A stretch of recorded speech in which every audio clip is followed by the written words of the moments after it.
എങ്ങനെ ചപ്പാത്തി പെർഫെക്റ്റായിട്ട് ഉണ്ടാക്കും എന്നുള്ള ഒരു വീഡിയോയാണ് ഇന്നത്. അപ്പം കൂട്ടുകാർ, ഞാൻ ഇതിനകത്ത് പറയുന്ന കുറച്ച് ട്രിക്സൊക്കെ ഫോളോ ചെയ്യുവാണെന്നുണ്ടെങ്കിലുണ്ടല്ലോ നമുക്ക് നല്ല പെർഫെക്ഷനായിട്ട് ചപ്പാത്തി ഉണ്ടാക്കിയെടുക്കാം. അറിയാവുന്നവർ ഇത് സ്കിപ്പ് ചെയ്യാം കേട്ടോ.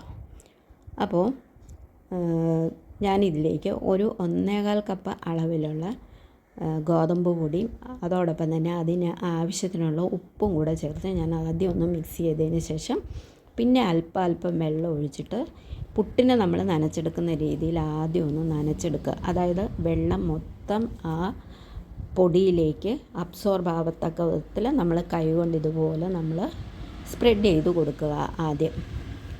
അതിനുശേഷം വേണം നമ്മൾ കൂടുതൽ വെള്ളം ഒഴിച്ചിട്ട് നമ്മൾ ഇത് കുഴച്ചെടുക്കാനായിട്ട്. അപ്പോൾ കൂട്ടുകാർ, ആദ്യമായിട്ടാണ് എൻ്റെ ചാനൽ കാണുന്നതെങ്കിൽ എല്ലാവരും ഒന്ന് ലൈക്കും സബ്സ്ക്രൈബും ചെയ്യണം കേട്ടോ. അപ്പോൾ ഞാനിത് ഒരു പകുതി ഓളം ഞാൻ നന്നായിട്ട് ഒന്ന് കുഴച്ചെടുത്തിട്ടുണ്ട്. പിന്നെ ചപ്പാത്തിക്ക് നമ്മൾ എപ്പം കുഴയ്ക്കുമ്പോഴും ശ്രദ്ധിക്കേണ്ട കാര്യം, അധികം വെള്ളം ആകാനും പാടില്ല, എന്നാൽ വെള്ളം തീരെ ടൈറ്റ് ആവാനും പാടില്ല. ആ രീതിയിൽ വേണം നമ്മൾ കുഴച്ചെടുക്കാനായിട്ട്. എത്രത്തോളം കൈ കൊണ്ട് ഇതുപോലെ നമ്മൾ മയപ്പെടുത്തിയെടുക്കുന്നു അത്രത്തോളം സോഫ്റ്റാകും നമ്മുടെ ചപ്പാത്തി. കണ്ടല്ലോ, ഞാനിത് കുഴച്ച് എടുത്തിട്ടുണ്ട്. ഇപ്പം ആ പാത്രത്തിൽ നിന്ന് പൊടിയൊന്നും വേസ്റ്റ് ആവാതെയാണ് ഞാനിത് കുഴച്ചെടുത്തിരിക്കുന്നത്. ഈ രീതിയിൽ വേണം നമ്മൾ കുഴച്ചെടുക്കാൻ. അങ്ങനെ ഞാനിതിലേക്ക് ഞാനൊരു അല്പം എണ്ണ എൻ്റെ കയ്യിലേക്ക് ഒഴിച്ചതിന് ശേഷം അതിൻ്റെ പുറത്തേക്ക് ഞാൻ ഒന്ന് തടവി കൊടുത്ത് ഒന്ന് അടച്ച് വെച്ച് ഒരു അരമണിക്കൂർ നമുക്ക് അടച്ചു വെക്കാം. ഇത് അരമണിക്കൂറിന് ഒരു മണിക്കൂറായാലും കുഴപ്പമില്ല. അപ്പോൾ ഞാനിതിന് 1/2 കപ്പ് അളവിലുള്ള വെള്ളമാണ് ഞാൻ ഇതിന് യൂസ് ചെയ്തിരിക്കുന്നത്.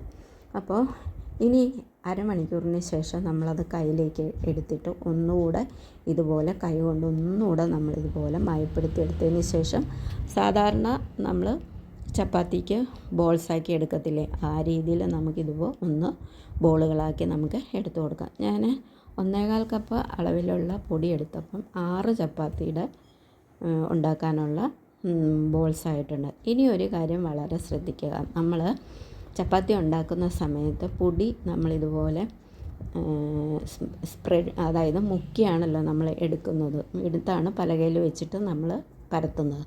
പക്ഷേ ആ ഒരു ഫസ്റ്റ് ടൈം മാത്രം നമ്മൾ പൊടി മുക്കി ഇതുപോലെ പരത്തി കൊടുക്കുക. അതിനുശേഷം നമ്മൾ പൊടി മുക്കി കഴിഞ്ഞ് കഴിഞ്ഞാൽ വീണ്ടും പൊടി ഇതിലേക്കിട്ട് പരത്തി കഴിഞ്ഞ് കഴിഞ്ഞാൽ ചപ്പാത്തി പെർഫെക്റ്റ് ആകത്തുമില്ല. ഈ ചപ്പാത്തി പെട്ടെന്ന് കരിഞ്ഞു പോകാനും ചാൻസ് ഉണ്ട്. അപ്പോൾ അത് വളരെ ശ്രദ്ധിക്കുക. അതുപോലെ തന്നെ നമ്മൾ പരത്തി എടുത്തതിന് ശേഷം ഇത് നമ്മുടെ കൈവെള്ളയിൽ വെച്ചിട്ട് ഇതിനകത്ത് വീണ്ടും പൊടി ഉണ്ടെന്നുണ്ടെങ്കിൽ നമ്മൾ ഇതുപോലെ കൈ കൊണ്ടിത് നന്നായിട്ട് തട്ടി കൊടുത്ത് എടുക്കുക.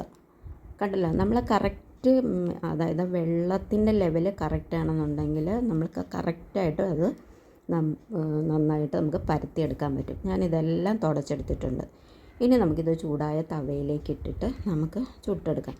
അപ്പം കല്ല് നമ്മൾ അടുപ്പയിൽ വെക്കുന്ന സമയത്ത് നമ്മൾ ആദ്യം നന്നായിട്ടൊന്ന് ചൂടാക്കി വെക്കുക. അതിനുശേഷം നമ്മൾ ചപ്പാത്തി ഇടുമ്പോൾ മീഡിയം ഫ്ലെയിമിൽ വെക്കുക. ആദ്യം ഞാനിതൊന്ന് ഇട്ടിട്ടുണ്ട്.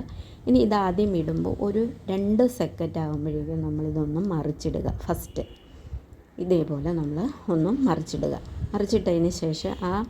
മറിച്ചിട്ടതിന് ശേഷം അപ്പുറത്തെ വശത്തുനിന്ന് ചെറിയ ബോൾസുകൾ ഇങ്ങനെ വന്ന് ഇതൊന്ന് പൊങ്ങി തുടങ്ങുമ്പോഴേക്കും നമുക്ക് ഇത് വീണ്ടും മറിച്ചിട്ട് ഇതേപോലെ നമ്മൾ ചട്ടുകം വെച്ച് ചെറുതായിട്ട് പ്രസ് ചെയ്ത് കൊടുക്കുമ്പോഴേക്കും നമ്മുടെ ചപ്പാത്തി നല്ല അടിപൊളിയായിട്ട് പൊങ്ങി വരും.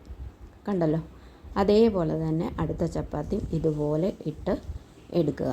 ഇതിൽ നിങ്ങൾ തന്നെ കണ്ടല്ലോ, ഞാൻ എണ്ണ ഒട്ടും ചേർക്കാതാണ് ഞാൻ ഈ ചപ്പാത്തി ഉണ്ടാക്കിയിരിക്കുന്നത്. നോർമൽ വെള്ളവും ഉപയോഗിച്ചാണ് ഞാൻ ഉണ്ടാക്കിയിരിക്കുന്നത്. അപ്പോൾ ഇനി വേണമെന്നുണ്ടെങ്കിൽ നമുക്ക് എണ്ണയോ നെയ്യോ ചേർത്ത് കൊടുക്കാൻ അങ്ങനെ ഇഷ്ടമുള്ളവർക്കാണെന്നുണ്ടെങ്കിൽ ഇതിൻ്റെ പുറത്തേക്ക് അല്പം നെയ്യോ, ഇത് പൊങ്ങി വരുന്ന സമയത്ത് കുറച്ച് നെയ്യോ കുറച്ച് എണ്ണയോ ഒന്ന് സ്പ്രെഡ് ചെയ്ത് നമുക്ക് കൊടുത്ത് എടുക്കാം. കണ്ടല്ലോ, ഇതുപോലെ ചപ്പാത്തി ഉണ്ടാക്കിയാൽ നല്ല പെർഫെക്ഷനായിട്ട് കിട്ടും. അപ്പം ഞാൻ നല്ല സോഫ്റ്റായിട്ടുള്ള ചപ്പാത്തി 6 ഞാനിവിടെ ഉണ്ടാക്കിയെടുത്തിട്ടുണ്ട്. അപ്പോൾ കൂട്ടുകാർ വീഡിയോയൊക്കെ കണ്ടല്ലോ, ഇതിങ്ങനെ ഒന്ന് ഫോളോ ചെയ്ത് നോക്കൂ. നിങ്ങൾക്ക് വളരെ ഉപകാരപ്പെടുന്ന ഒരു വീഡിയോയാണ്. അപ്പോൾ എല്ലാവരും ഒന്ന് ട്രൈ ചെയ്ത് നോക്കണേ.